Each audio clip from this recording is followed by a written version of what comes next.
दोस्तों आज तारीख हो गई 21 सितंबर 2023 की, साथ ही दिन हो गया है गुरुवार को। तो आइए बिना देर किए देखते हैं फटाफट आज के मुख्य समाचार। बागेश्वर सरकार का आशीर्वाद लेने पहुंचे cricketer Kuldeep Yadav. Asia cup के बाद वर्ल्ड कप के लिए मांगा आशीर्वाद। एशिया कप में धमाल मचाकर लौटे 5 अक्टूबर शुरू होने वाले आईसीसी वर्ल्ड कप से पहले टीम इंडिया के चाइना मैन स्पिन जादूगर कुलदीप यादव मध्य प्रदेश स्थित बागेश्वर धाम सरकार धीरेन्द्र के शास्त्री के दर्शन के लिए पहुंचे। अब उनकी फोटो सोशल मीडिया पर जमकर वायरल हो रही है। इन तस्वीरों को बागेश्वर धाम सरकार के ऑफिशियल एक्स हैंडल से शेयर किया गया है।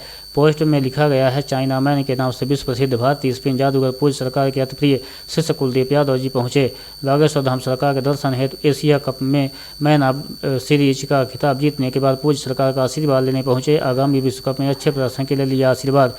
बता दें, कुलदीप यादव ने हाल ही में खत्म हुए एशिया कप में शानदार वापसी करते हुए ताबड़तोड़ विकेट लिए। उन्होंने अपनी फिरकी से अन्य देशों के बल्लेबाजों को खूब छकाया। उन्होंने कुल 5 मैच खेले और 9 विकेट अपने नाम किए। इससे पहले कुलदीप यादव जुलाई में बागेश्वर धाम दर्शन करने पहुंचे थे। 5 अक्टूबर से शुरू हो रहा वर्ल्ड कप। बता दें कि आगामी वर्ल्ड कप के लिए भी कुलदीप यादव को टीम इंडिया में जगह दी गई है। वर्ल्ड कप 5 अक्टूबर शुरू होगा। फाइनल 19 नवंबर को अहमदाबाद के नरेंद्र मोदी स्टेडियम में खेला जाएगा। मेजबान भारत अपना पहला मैच अक्टूबर को ऑस्ट्रेलिया के खिलाफ चेन्नई में खेलेगा। 46 दिनों तक चलने वाले इस टूर्नामेंट को 10 शहरों के स्टेडियम में होंगे। इधर वर्ल्ड कप में कुल 10 टीमें हिस्सा लेंगी। देखिए अगली बड़ी खबर। कमलनाथ की गढ़ में बोले स्वामी राम भद्राचार्य, पुरानी सरकारों ने देश को दी समस्या। पूर्व सीएम कमलनाथ के गढ़ छिंदवाड़ा के चौरई में राम कथा करने पहुंचे जगत गुरु स्वामी राम भद्राचार्य ने एक बार फिर प्रधानमंत्री नरेंद्र मोदी की तारीफ करते हुए कहा, पुरानी सरकारों ने हमें समस्या ही समस्या दे दी थी। अब उन समस्याओं का निराकरण हो रहा है, जिसमें आर्टिकल 370 से लेकर राम मंदिर और कई मुद्दे हैं जो अब सुलझ रहे हैं। छिंदवाड़ा के चौरई में 9 दिनों की राम कथा करने पहुंचे जगत गुरु स्वामी राम भद्राचार्य ने पहले दिन कहा कि पुरानी सरकारों ने हमें समस्या ही समस्या दे दी थी। उनके समाधान के लिए अब हम क्रमशः काम कर रहे हैं। धीरे धीरे सारी समस्याएं अब खत्म हो रही हैं। राम भद्राचार्य ने कहा, जब से मोदी प्रधानमंत्री बने हैं तो वे देश का उत्थान कर रहे हैं। उन्होंने कश्मीर से आर्टिकल 370 हटाई, जिसके बारे में कभी कोई कल्पना भी नहीं कर सकता है। कश्मीर में जाने इतनी तकलीफ होती थी जितना विदेश में जाने में नहीं होती थी, क्योंकि वहाँ के लोग हमें अपना मानते ही नहीं थे। अब लोगों के आशीर्वाद मोदी प्रधानमंत्री बने और 370 हट गई। जगत गुरु स्वामी राम भद्राचार्य ने कहा, कुछ नेता कह रहे थे कि देश के और राष्ट्र के बारे में अगर कोई नेता बोले तो ठीक है, जगत गुरु स्वामी राम भद्राचार्य क्यों बोल रहे हैं। उन्होंने उन्हें कड़ा जवाब देते हुए कहा कि क्यों न बोले, क्या किसी ने उन पर सेंसरशिप लगा रखी है। उन्होंने कहा, संत को तो राष्ट्र से जोड़ना ही चाहिए। जो संत राष्ट्र से नहीं जुड़ सकता, हर धर्माचार्य को धर्म के साथ साथ राष्ट्र से भी जुड़ना चाहिए। जो राष्ट्र से नहीं जुड़ा वह धर्माचार्य ही नहीं हो सकता। उन्होंने कहा, सत्ता पर संत को अंकुश लगाना ही चाहिए, इसलिए हर धर्माचार्यों को राष्ट्र पर खुलकर बोलना चाहिए। जगत गुरु स्वामी राम भद्राचार्य ने कहा, कुछ लोग कहते हैं कि राजनीति को धर्म से नहीं जोड़ना चाहिए, लेकिन मैं कहता हूं कि राजनीति और धर्म दोनों एक दूसरे से अलग नहीं हैं। दोनों में जैसे पति पत्नी का रिश्ता होता है। उन्होंने कहा, धर्म अगर पति है तो राजनीति पत्नी है। उन्होंने कहा, गोस्वामी जी ने तो यहाँ तक कहा कि राम जी धर्म हैं तो सीता जी राजनीति हैं। देखिए अगली बड़ी खबर। राशन कार्ड धारकों के लिए बड़ी खबर। अब गेहूँ चावल के साथ मिलेगा सरसों का तेल एकदम सस्ते में। सरकार राशन कार्ड वालों के लिए बड़ी घोषणा की है। अब कुछ सिलेक्टेड राशन कार्ड धारकों को सरसों के तेल का लाभ मिलेगा। इस तरह महंगा सरसों का तेल राशन कार्ड धारकों को सस्ते मिल जाएगा, लेकिन यह लाभ सबको नहीं मिलेगा। आज हम आपको इस योजना के बारे में बताते हैं। राशन कार्ड धारकों को इस महीने से प्रति यूनिट 2 बोतल सरसों का तेल देने का ऐलान किया है, और यह ऐलान हरियाणा सरकार ने किया है, जिसकी बोतल की कीमत 20 रुपये होगी, लेकिन यह लाभ सभी को नहीं मिलेगा। इस तरह महंगा सरसों का तेल राशन कार्ड धारकों को सस्ते मिल जाएगा। 156 रुपये लीटर तेल राशन कार्ड को मिलेगा। बीच में सरकार ने गरीब परिवार को काफ़ी बड़ा तोहफा दिया है। आपको बता दें, बाजार में करीब 156 रुपये लीटर मिलने वाले सरसों का तेल केवल सरकार 20 रुपये में दे रही है। इससे आप अंदाज़ा लगा सकते हैं कि इससे आपको कितना लाभ मिलेगा, लेकिन इसका लाभ केवल 1 लाख परिवारों को ही मिलेगा। ये लाभ 1 लाख आय वाले राशन कार्ड के हितग्राही को ही लाभ मिलेगा।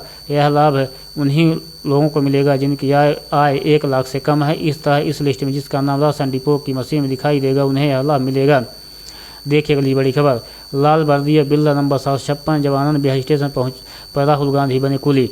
कांग्रेस नेता राहुल गांधी आज कुछ अलग अवतार में नजर आए। उनका रंग ढंग अलग था, इसलिए वो लोगों के भीड़ से घिरे थे। हुआ ये कि राहुल गांधी ट्रक ड्राइवरों व मैकेनिकों के बाद अब कुलियों से रूबरू हुए।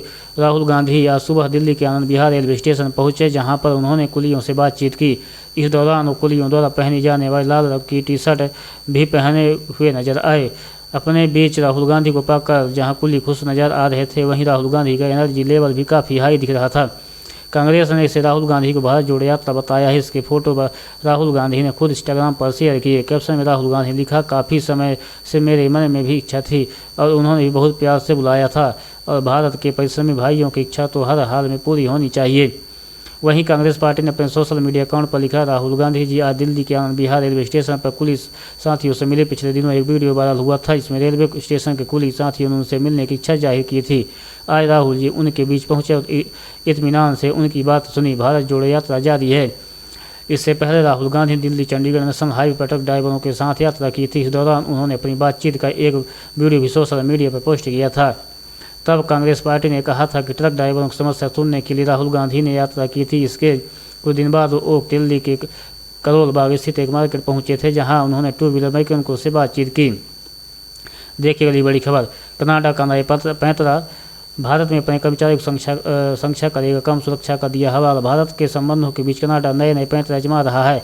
गुरुवार को कनाडा कहा कि वह भारत में अपने राजनयिकों की सुरक्षा सुनिश्चित करने के लिए कदम उठा रहा है और उसने अपने कर्मचारियों की मौजूदगी को अस्थायी रूप से समायोजित करने का फैसला लिया है।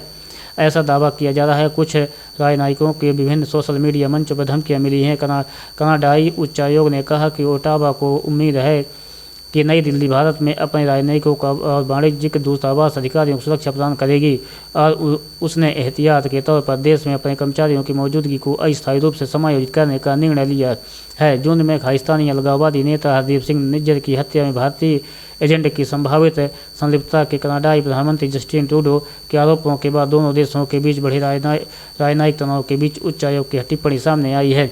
भारत ने मंगलवार को ट्रूडो के आरोपों को बेतुका बताकर खारिज कर दिया था और इस मामले में कनाडा द्वारा एक भारतीय अधिकारी को निष्कासित करने के बदले में एक वरिष्ठ कनाडाई राजनयिक को निष्कासित कर दिया था। कनाडाई उच्चायोग ने कहा, मौजूदा माहौल को देखते हुए जहां तनाव बढ़ गया है, हम अपने राजनयिकों की सुरक्षा सुनिश्चित करने के लिए कदम उठा रहे हैं। कुछ राजनयिकों को विभिन्न सोशल मीडिया प्लेटफॉर्म पर धमकियां मिलने के बाद ग्लोबल अफेयर्स कनाडा भारत में अपने कर्मचारियों की संख्या का आकलन कर रहा है। ग्लोबल अफेयर्स कनाडा के राजनयिक दूतावास संबंधी मामलों को देखता है। उच्चायोग ने कहा कि हमने एहतियातन भारत में कर्मचारियों की मौजूदगी को अस्थायी रूप से समायोजित करने का निर्णय लिया है। उच्चायोग ने मीडिया के सवालों के जवाब में कहा, ग्लोबल अफेयर्स कनाडा स्थानीय कर्मचारियों समेत हमारे सभी कर्मियों के स्वास्थ्य और सुरक्षा की रक्षा के लिए उचित कदम उठाना जारी रखेगा। देखिए अगली बड़ी खबर, फर्जी दस्तावेज पर लोन लेकर सपा नेता हुआ था फरार, 3 साल बाद गिरफ्तार।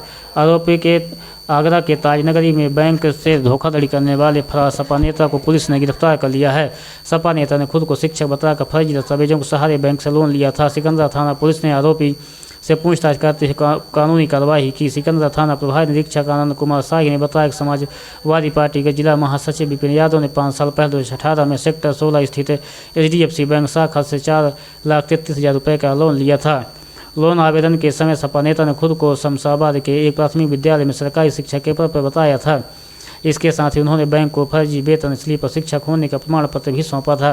मीडिया रिपोर्ट के मुताबिक जब लोन की एक भी किस्त बैंक में जमा नहीं हुई तो बैंक लोन देने वाले अधिकारियों को कुछ शंका हुई। इसके बाद बैंक अधिकारियों द्वारा जांच में सामने आया कि लोन आवेदन के समय प्रस्तुत किए गए सभी दस्तावेज फर्जी थे। आरोपी सपा नेता द्वारा बताए गए निवास स्थान पर ही बैंक के जांच अधिकारी को कोई नहीं मिला।